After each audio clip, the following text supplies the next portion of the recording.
is I have a quick deck that I can go through because it's fairly students and academics. I've kept, I didn't want to just limit myself to AI and marketing. I thought I'd talk about the entire customer life cycle, Mm-hmm. and areas that we are using AI in that. I think that'll give the students a perspective on areas that they can, think about with respect to a marketing career, and also areas where they can get to know advances are being made in marketing. Right? So I'll quickly jump over to the deck.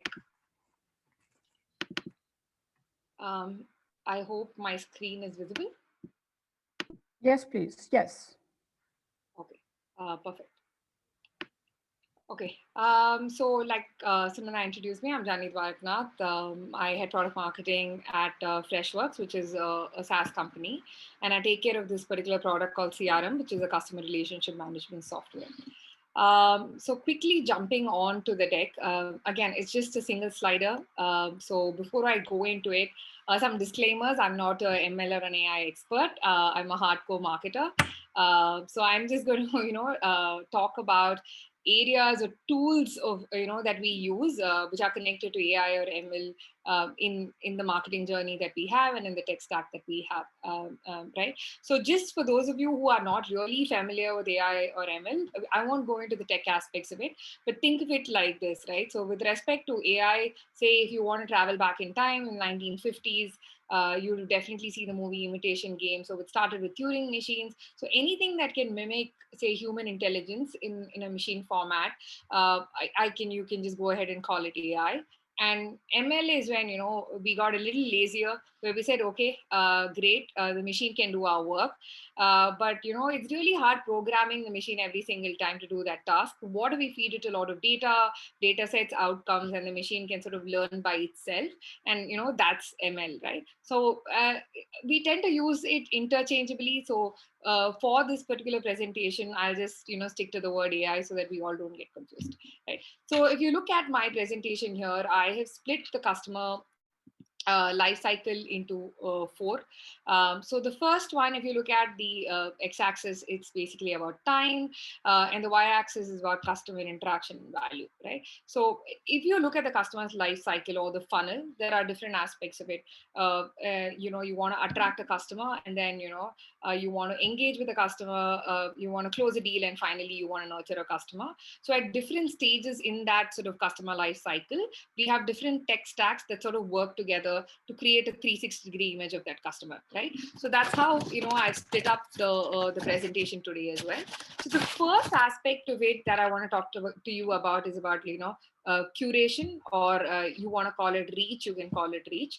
An area that we've seen limited success, or started seeing some amount of success, it is SEC or smart content curation. It's fairly simple. It's basically engaging visitors by showing them highly relevant content. I think all of you would have been used to it. You're targeted by relevant content. So somebody comes onto the website, we want to make sure that we have AI models in place that show them the right kind of information. So we also want to curate audiences that way. So that's the first thing that we started using AI for. The digital marketing team again uses programmatic media buying. Again, very, very simple and straightforward, which is, it's like an exchange, and it's an automated way of buying and selling ads. It's easier, it's cost effective, and it's real time. So that's something that the digital marketing team focuses on. And a lot of it used to be manual in the days, when I started my career, but we've completely moved programmatic of late. And the last area that I want to talk about with respect to curate is AI generated content. Again, this is some of these are working models and some of these are experiments that we're running on. So we recently started working on AI generated ad content. What I mean by that is, earlier when we used to say write ads based on keywords, we have a lot of copywriters and they would write, say, countless number of ads to target folks on for SEM. We're a SaaS company, so we're very inbound heavy. So a lot of Google ads and banner ads that go out. We've been using something called Copy.ai, or a lot of other AI ad generation platforms where you feed in the audience, you feed in the keywords, and the text ads are generated themselves. So you get a variety of ads that come out really quickly, and you can fail fast. You quickly know which are the ads that are working, which are the ads that are not working, and then you can iterate based on where you're able to see success, right? So this is an experiment that we're sort of running off late, which is why I've marked it in pink, because we haven't seen a lot of success in this area, but this is an area where we're trying to sort of build on. And see if we are able to scale, especially given the fact that we have 12 plus products in the company, right? The second area that I want to talk about is, and Sunanda, stop me if you think I'm going a little fast. I just want to be mindful of time. Is the collation aspect, right? Again, areas that we've seen a lot of success is in the lead scoring aspect and audience generation aspect. I'll talk to you about what we mean by again audience generation. So again, we're an inbound company, we're a SaaS company. What that means is, somebody searches for us online, 70% of our leads and revenue is inbound. Say somebody searches for a CRM online, there's an ad that we display to them. They click on an ad, they come to my website, they put in a lead, or they sign up for the product, and then somebody from my company calls them and sort of closes the deal, or they trial the product for about 20 odd days, which is free, and then they end up making the purchase, right? So we get people from over 150 different countries signing up for the product, different cohorts, different audiences. So there has to be some sort of smart way for us to figure out which is the cohort that works the best, right? So audience generation, especially with AI, works really well for us to bring our CAC down, the customer acquisition cost down. What I mean by that is, we look at historic data. We look at, hey, here are the leads that converted well. Here are the leads whose, ARPA is really good. And these are the leads that failed, and, we didn't get anything out of it. We take all of this data, we run it through an AI model, and then we're able to sort of trace it back to the source. So for example, say I get a 10% conversion and say EMEA as a market on a particular product, whereas on another product, I, spend the same amount of money, but I get a 1% conversion. I know that my efforts are wasted on, product B, right? So I want to double down on areas where I'm seeing success, and the audience generation helps me do that. So I go back, and then, we work with vendors like, Livespace, Leadspace, etc., where we tell them, this is the data, and then they come back with generating audience that matches the sets that we want. So this has really helped us bring CAC down, and is an area that we continue to invest in and see success in. Lead scoring, again, is another area that I'd like to talk about. Again, marketing spans the entire gamut here, all the way from customer acquisition to retention at Freshworks. So I take care of lead scoring as well. What I mean by that is, say, for example, Girish and I, we visit the website. I'm a student. I, download a white paper, and, there's my demographic information and all of that we can get. And I'm just looking at the website. Possibly I want to even apply to Freshworks. Whereas Girish possibly is a really serious buyer. If you don't have certain AI models and lead scoring in place, Girish and I will be at parity, and there will be a salesperson that reaches out to the both of us. And, it's just a waste of time, because I am clearly not interested in buying anything. So we have lead scoring models that are based, and again, they used to be weighted averages, but now they're based on AI, where it clearly tells you, saying, what, go after Girish, he's the whale. Janni is just, sort of looking at your website and wants to apply to the company. So, we can put the best resources behind making sure that we sort of reel Girish in, right? So in B2B companies, especially because the sales models are very consultative in nature, you have to be super mindful of your time and resources. Salespeople, especially in the US, are very expensive. So lead scoring really helps us understand who are the top leads to go after, and then, that way increase our revenue and be mindful of time and cost. And the last bit that I want to talk to you about in the collation is predictive analysis. again, this is just, a very simple basic AI that we have in place, where we have, as a consumer, you might have 20, 30, 50 different touch points with, a particular brand. How are we able to pull all of that data together? It could be demographics data, right? It could be age, it could be gender, where I reside. It could be behavioral data. If I visited the website and looked at the pricing page 5 times, I know that that person's a serious buyer. Whereas if I just looked at a blog, I know that, I'm possibly not, higher up in that food chain. Or it could be historic data, where, am I a return customer? Have I bought in the past? Information about me that will possibly, tell you that, okay, looks like this person may buy from you, or, so it's basically prediction to try and understand, what could be, who are the people who will give you the best outcomes. And again, similar to lead scoring, sort of doubling down on predicting the best outcomes and going after the right people. All of these three areas we've seen a lot of success in, and again, we've implemented them only over the last 3 or 4 years, but it's really helped us bring down our CAC and improve, just the ARPA for every account. So very happy about that. And the last but one area that I want to talk about is conversion. Um, Chatbots. So every time we talk about AI, there are just two areas that people want to talk about. One is programmatic buying or bidding, and another one is like chatbots have become synonymous with AI. So we have our own chatbot called Freddy, but especially with chatbots, we've seen tremendous success.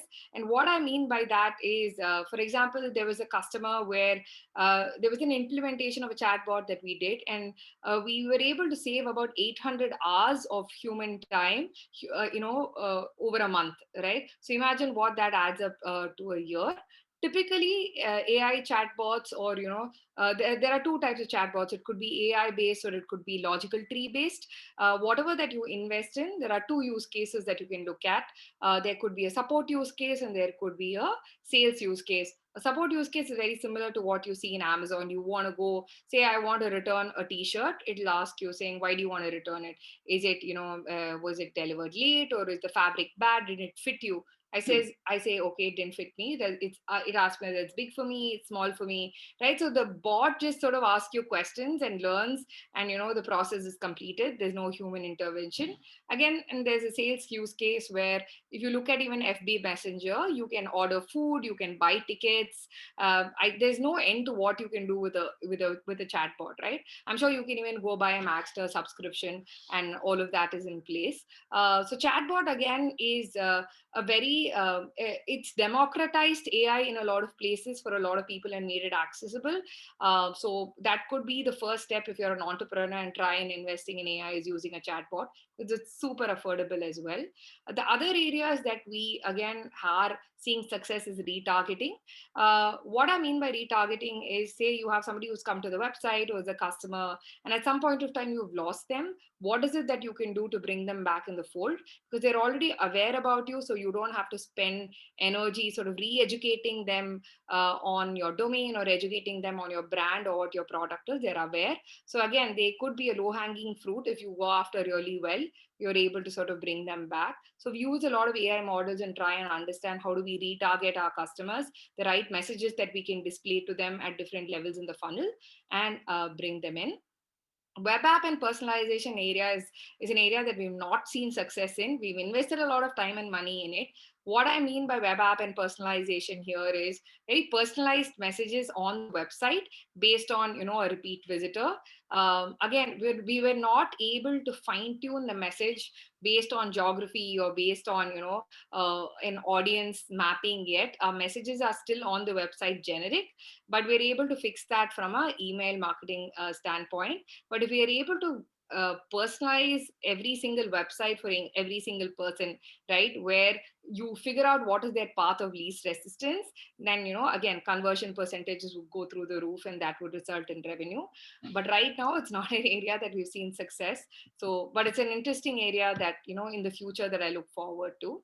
And finally, an area that I want to talk about is care. Um, this is the bucket that I'm most passionate about, especially predictive customer service. So like I don't know if people are speak Tamil here, but like channeling my inner Vijaykant, like he says in Ramana, money po enak Tamil pudikada ore vaartha, like that. For any SaaS company, churn is one word that we're like super scared of. In a SaaS company, you don't like it's not like an annual contract. Every month we have to really work hard to retain our customer and earn our bread. So earlier, what used to happen is while the larger accounts, they have a customer support manager and we know what's happening. The under $500 accounts, they would just churn, and a 5% monthly churn is like almost a 60% annual churn. So under $400, we never used to know what hit us.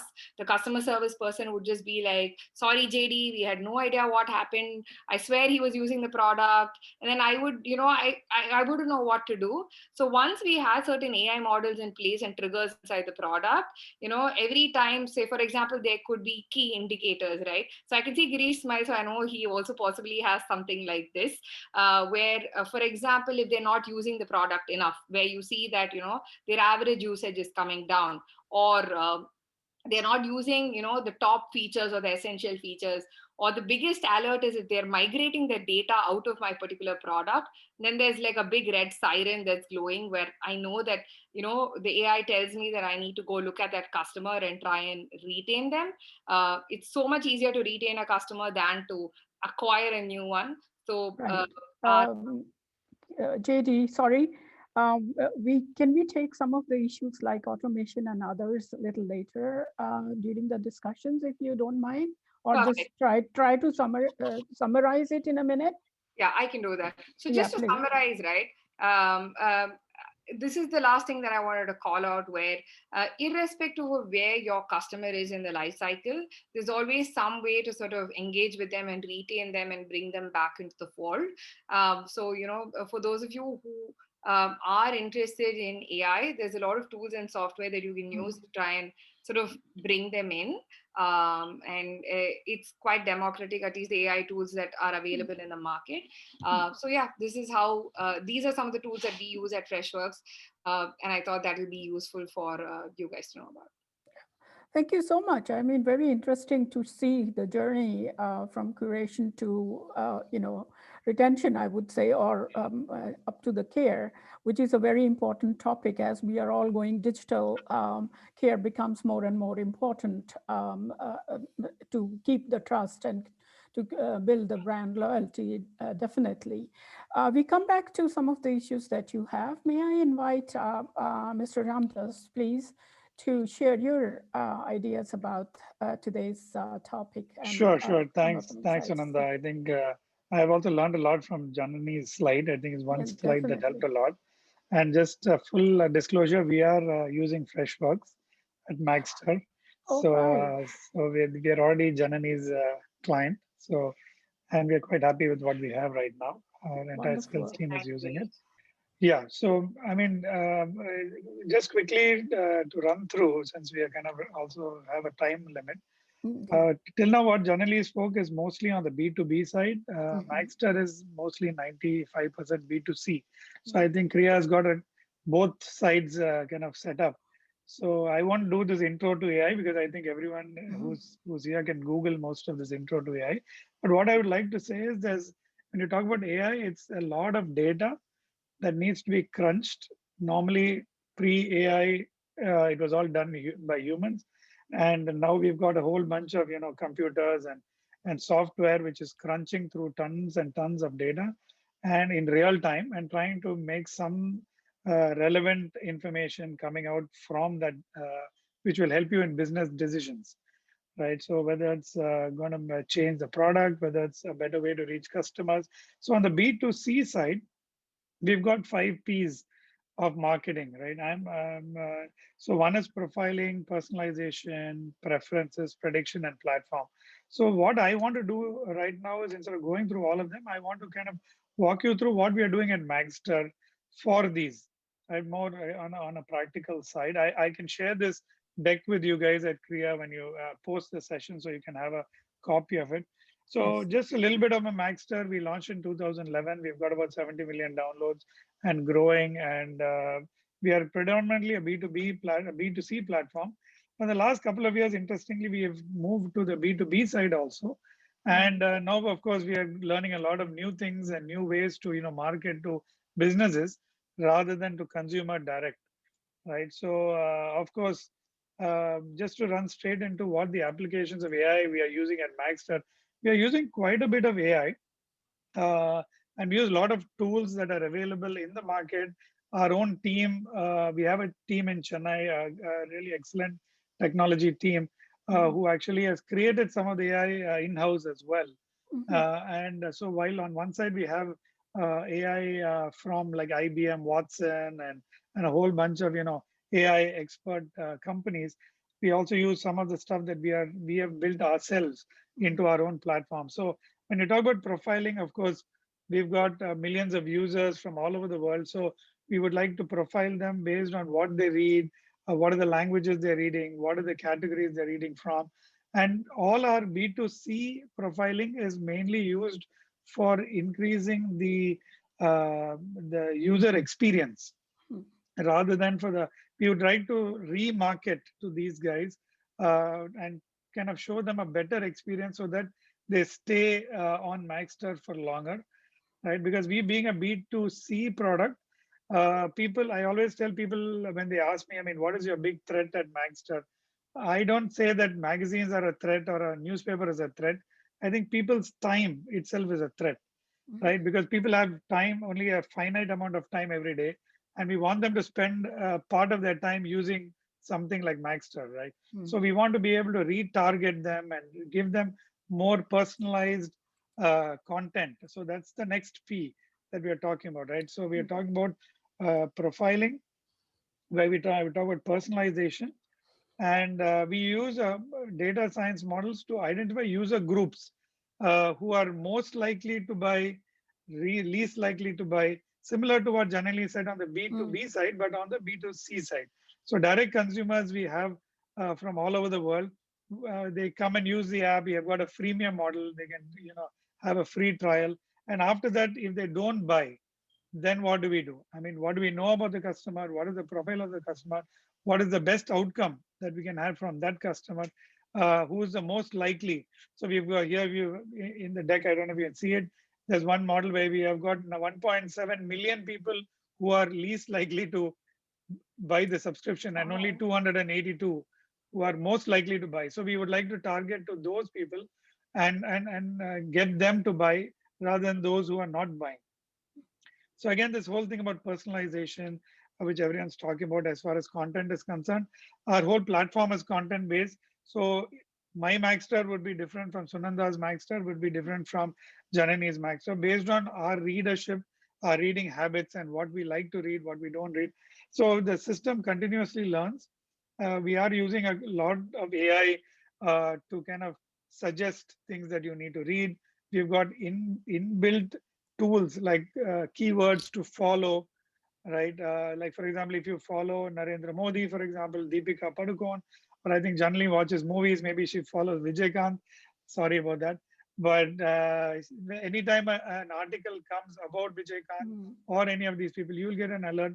And the AI continuously learns to know that, okay, you are using maybe Vijay only for the comedy part of it and not the actual reading. So we kind of try to give more relevant content all the time. And also the natural language understanding, because we also have text that is coming from publishers, 4,000 publishers. Everyone has written in a different way. So if you look at that screen, you can see that there is a keyword which is WHO, which is the World Health Organization. But then it's about the pandemic. So the AI reads all the text and then figures out that pandemic is the category. The emotion is someone's being killed, and the keyword is the WHO. So all this is coming from a few words of text, right? So the AI continuously reads and tries to understand that, what I should be showing you at what point of time and stuff like that. So it's a continuous learning process for the AI engine itself, and also for us, because we, of course, don't see all of this in the front end. We only get to see stuff as it happens in front of us. So, which is why this personalization gets very important. So each one kind of gets more of what they want to read, even without them realizing that, without, I mean, being in your face. The next one is preferences, where people who don't want to be disturbed at certain times. Like for example, we send push notifications globally. When we started off sending push notifications, we started getting a lot of customer feedback saying, "Hey guys, it's 4 a.m. in the US, and you're sending me a push notification. I've been woken up." And then you suddenly see someone in Australia saying, this push notification with this marketing message or an article is irrelevant to me, right? So now we are using a lot of AI and ML to be able to understand who the user is and what their push notification should be. Even things like email marketing, we use an AI to figure out what is the best email subject, right? Because we have, when a message goes out, depending on the subject, people tend to open. It's like the cover of the book, right? You see something from Max and it says something that you want to read, something you're passionate about, right? Supposing I like dogs, and then there's an article about dogs that comes, and the subject is about, pet friendly. Then I would be more, the propensity of me clicking that email would be much higher than if it was a general, email about some unknown article and stuff like that. So user preferences is another P that is very important, and we are trying to customize that per user. Right, when you have millions of users, this AI becomes very important. You can't manually go and do this one by one. So we are able to do that. Yeah, of course. The other thing is we are also a subscription-based business. Churn is very important for all of us. B2B churn is now new for us, but B2C churn is very, very important from day one. So what is the likelihood of the customer or a group of customers who are discontinuing the subscription, and how do we target them for reducing the churn at the right time, right? Because he's coming for renewal. For example, his 1 year ends next week. And how do we market to him? How do we message the user and get them to, and the AI helps us to predict that this person doesn't need much marketing or not much push. Because sometimes a power user doesn't need to be told to renew. They will automatically renew. But a person who's, iffy about the renewal, the system kind of flags that, what Sunanda may not renew. So let's try to, give her a better price point, or give her something more that they want and stuff like that, which would help us while we predict using the AI. And also the external marketing, right? There are things like lookalike audiences, right? So for example, if Sunanda is a buyer of Maxstar, a subscriber of Maxstar, and we find out that Janani, the system, looks at Sunanda's profile, not in Maxstar, but in Facebook or in some other platform, the AI engines which we are using and the AI tools that we are third-party tools are able to say, these are the 2,000 people like Sunanda, who's your power user, who you need to target, right? So you're able to use tools to find out those subset of users and then be able to target those lookalike audiences, and you get a good result out of those lookalike audiences. So these are things that you can never do manually. And in today's age of social media, and there's so much clutter out there, to find and get the mind share and get someone to customer to pay for content is a task in itself, right? So here we are using this. Then we talk about the last P, which is platform. So we use, Google ads and Facebook ads and in-app messages and email and pop-ups. And there's like being a B2C business, we do a ton of, platforms that are integrated into our marketing.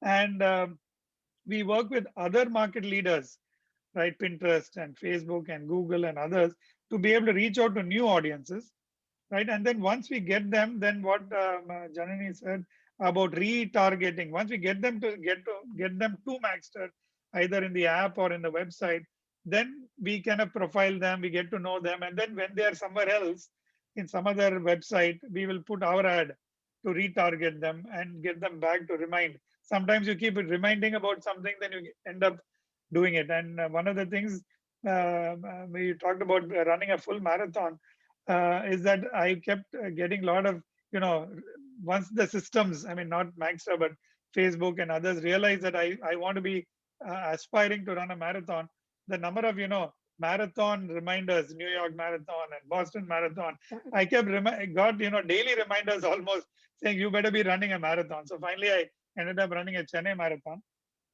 But these kind of messaging and marketing is very important to be reminded, to remind the customer and to remind the right customer. And that's why we use a lot of this AI and ML to do that. So I think with this, I think I'll also share this deck with you guys so that you can share it with your team, and would be happy to take any questions going forward. Thank you. Very interesting presentations from both our panelists. I mean, from B2B to B2C, as we have seen. Essentially, AI is what we get is about finding out the right segment. That is what it is going down. And that's why for us as marketeers, marketing analytics becomes so critical. How to declutter the data, how to reduce the noise in the data, and how to identify the right people who would be interested in using or in this case, subscription to Maxter using our product. I wonder, how do you see the path to future now? How is it going to happen? We are, at a stage, everybody knows about, this is AI and these are the tools. But there is a problem in transition still, both at the organizational level, you could say also at organization level, two systems may not be interactive and there are glitches there. Both also particularly for Maxter, where who are the audience who are reading magazines, and how to convert them to the digital platform? Is it the older customer, how you can bring them here? Or is it the new customer who may be more interested in the visual aspects for that matter? So from both B2B as well as from B2C point of view, how do you see the future is going to develop? May I request Mr. Ramdas to start with, please? Sure.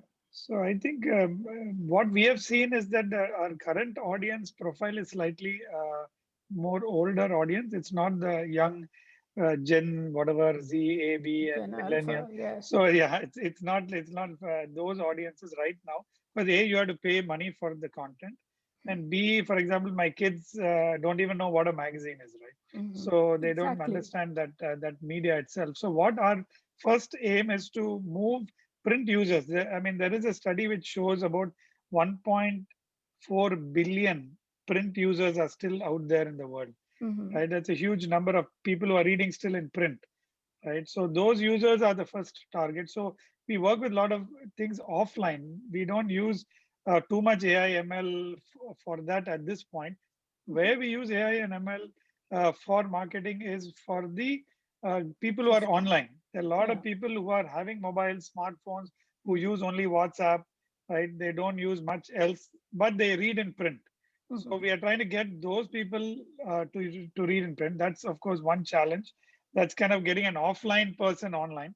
Exactly. But on the other side, we've got the whole, there's a ton of people who are in the age of maybe 25 to 40 who still want to read those magazines and newspapers on the go. Right. So we target travelers, we target people. Of course, in the last 12 months, nobody really has traveled. Right. So we actually even created a new technology just pre-COVID, which I think now is going to bear fruit for us because people have started traveling again, called smart reading zones. So any location on the planet, we can become a smart zone. So we have just started rolling it out to hotels, hospitals. We're also going to be launching in airports. So wherever you're waiting at a place and you're normally used to having a print magazine or a print subscription, something on a table next to you, you should have your smartphone, and based on your location, you should be able to read anything for free, and the zone pays for it. So we've just launched in Apollo hospitals. We've just done a deal with the ITC hotels, Taj hotels. So this is not AIML, but it's kind of in the real world trying to get these print readers who are normally waiting at doctors' waiting rooms or in salons. We've just done a deal with Naturals for about 600 salons. While they're waiting to get their haircut, they normally read something. So we are trying to bring Maxter into that. And once they start using Maxter there, then our AI ML will be able to, try to entice them to buy, because once they're, so long as they're in the zone, it's free. Once they come away from the zone, back home or whatever, then they have to pay and use. So we're trying to use that as a new tool to convert. Interesting promotional method, interesting for conversion. Mr. Vakanath, how do you see the same thing in B2B? How is this transformation taking place? And how do you go about, introducing AI tools and other things to businesses who are still a little bit reluctant? I wonder who they would be, but let's see, hear from your experiences. To sort of also continue off Girish, right? I used to be somebody who really likes the touch and feel of books and the smell of books, but then just some amount of time with the Kindle, and then I'm completely a convert into online reading, and max the subscriptions and things like that. So I think even that sort of Kindle must be trying and sort of pushing that wave towards just online reading of magazines and books and things like that. So again, when it comes to Freshworks, and I'll sort of keep it to that, right?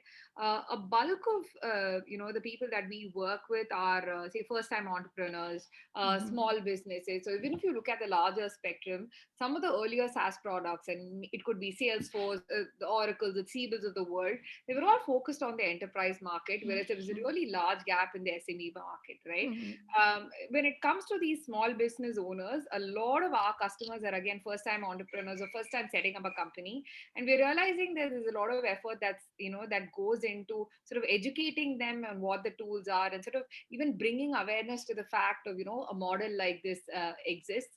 Earlier, say you had to spend about say $15,000 for setting up a CRM, and that's on the conservative end. If you go to them now and tell them saying, what, just pay me $30 a month and you have an entire CRM at your disposal, there's a lot of cynicism and that you meet to it.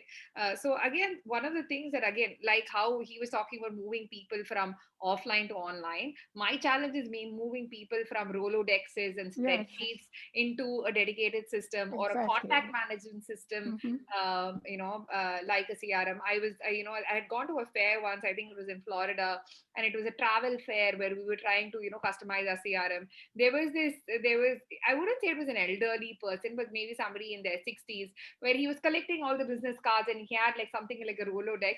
I was like, okay, so we really have a lot of work to do, and we haven't even sort of skimmed the surface. So my biggest challenge is to sort of create awareness about products like this, educate that population, tell them that it's okay to move from something like a spreadsheet, a notebook, into something like a CRM, and also the fact that it's affordable. And that's the biggest challenge that I see in terms of bringing users on board. With respect to AI specifically, the challenge that I have is not about lack of data, but in terms of what you want to do with that data. I think Giri touched upon it in that presentation as well. There's just so much data for each person. There's like a terabyte of data that we have, and to sort of make sense of that and get insights out of that data is the biggest challenge that we have, because in any model that you have, an ML model, if it's garbage in, it's garbage out, and there's no accuracy. So cleaning up that data is the biggest challenge, and sort of sanitizing it and then getting insights out of it. So these are two areas, that one specific to AI and one specific to just bringing customers on board, that I see a problem in the future, or not a problem, a challenge in the future. Challenge, rather, I would say, indeed, challenge, right? Or rather, I mean, data analytics essentially is a great deal about data cleaning. Otherwise, you do not make much sense. And algorithms are also, have their own challenges, how to develop them so that they, give right results.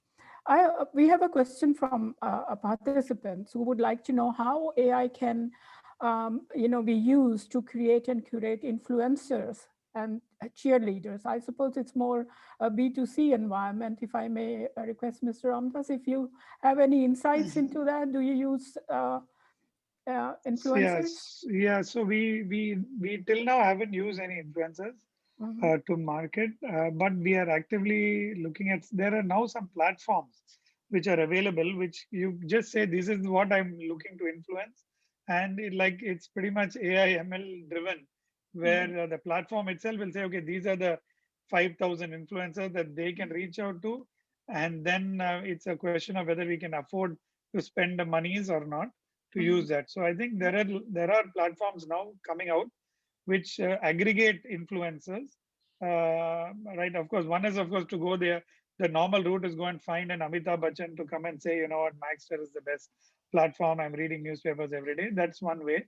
But then, of course, today's world, I think there are so many influencers for each separate segment, right? So people are. So I think getting to those influencers are very important, and we are currently in the process of identifying, because we can't, because we being a global kind of play at Maxter, difficult to find out whether a person A or B is the right influencer to us. So we are trying to use similar AI ML or AI platform which has a ton of influencers in the system to be able to pass on that message of using Maxter. Indeed, indeed. I mean, like you said rightly, the influencers are different for each segment. I wonder if industry has in B2B area, can you, let some influencers in industry, big guns, speak about fireworks? Would that happen? Yeah, just to sort of, I can see the question on the chat, right? Just to break down the question, I think Yes, the please. question is, how do you use AI to, get the market to do the marketing for you? Yeah, that's the first one. If Yes. I want to talk about it, so, uh, I think when you talk about the market doing the marketing for you, for me, the market, or a cohort of group people who are very important for me are customers.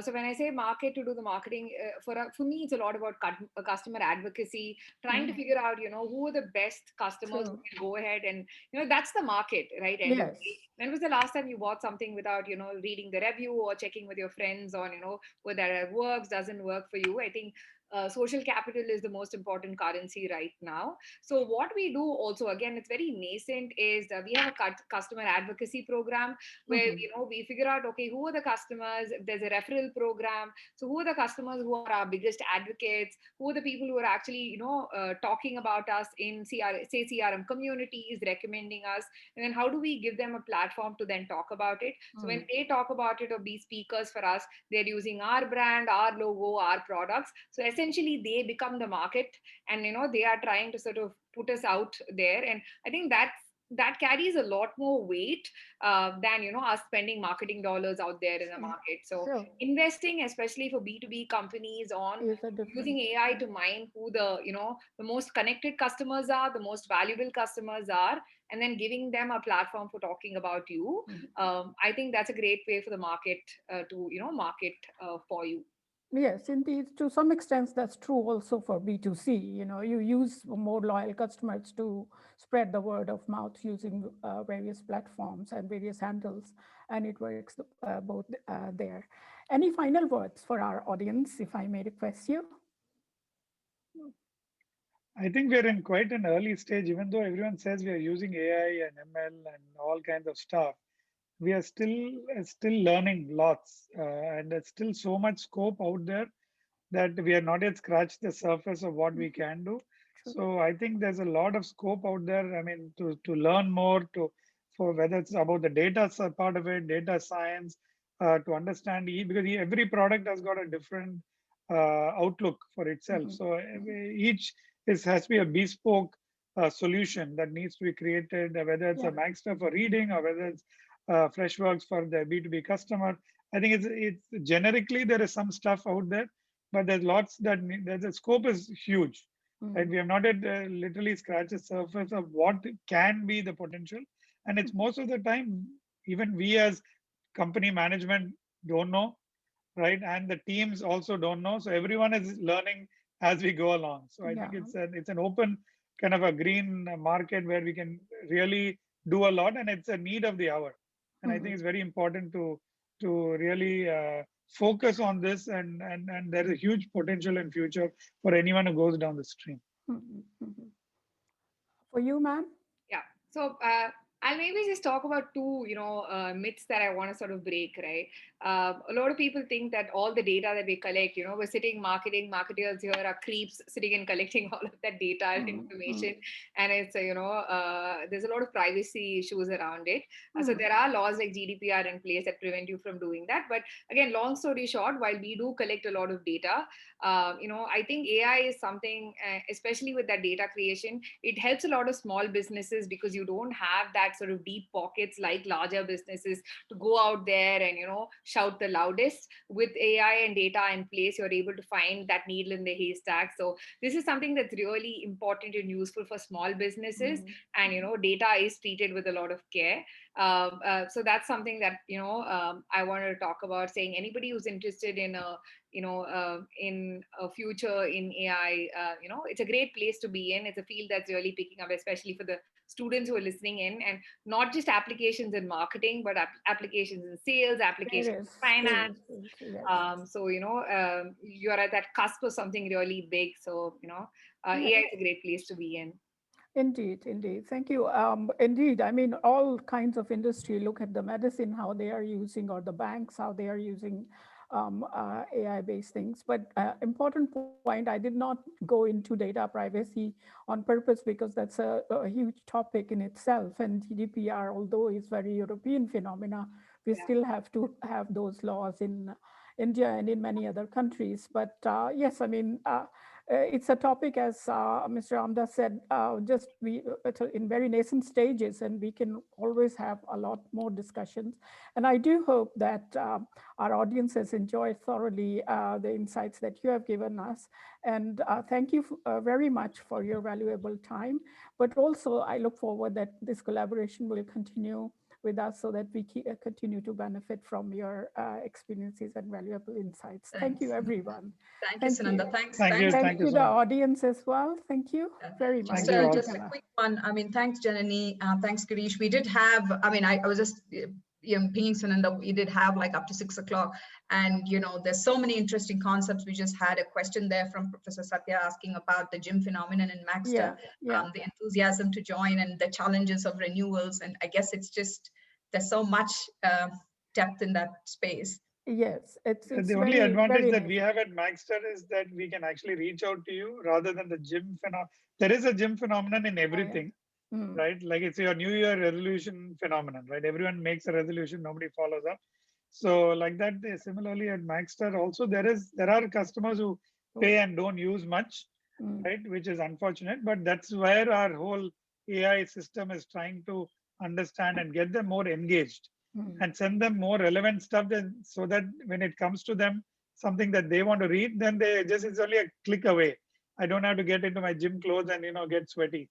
So that's, it is there, but we are trying to reduce that as much as possible. Yeah. Thank you. And it's interesting because there was 2 contradictory studies, right? Interesting anomalies where I remember Accenture actually saying that companies could do 40% better by using AI. And then you had McKinsey saying 90% of the companies don't know how to use it. So which is kind of the interesting bit. And the fact that AI is the Ferrari and the data is the fuel. So what are you going to do with that was what Janani touched on. So thank you so much. Thanks for making the time on your Friday precious evening to be with us. And the audience, thank you for standing by. Thanks, Sunanda, for beautifully moderating that. And we do look forward to meeting you, Janani and Girish, back in the campus. And the rest of the audience can stay by. We have a very interesting session. We've dealt with the consumer, the man, we've seen the machine. And the next is really the environment where we are going to look at marketing in times of crisis, which is quite an important topic to touch upon. Thank you, Janani. Thank you. Thanks, guys. Thanks, JD. Thank you. Yeah, bye. Thank you.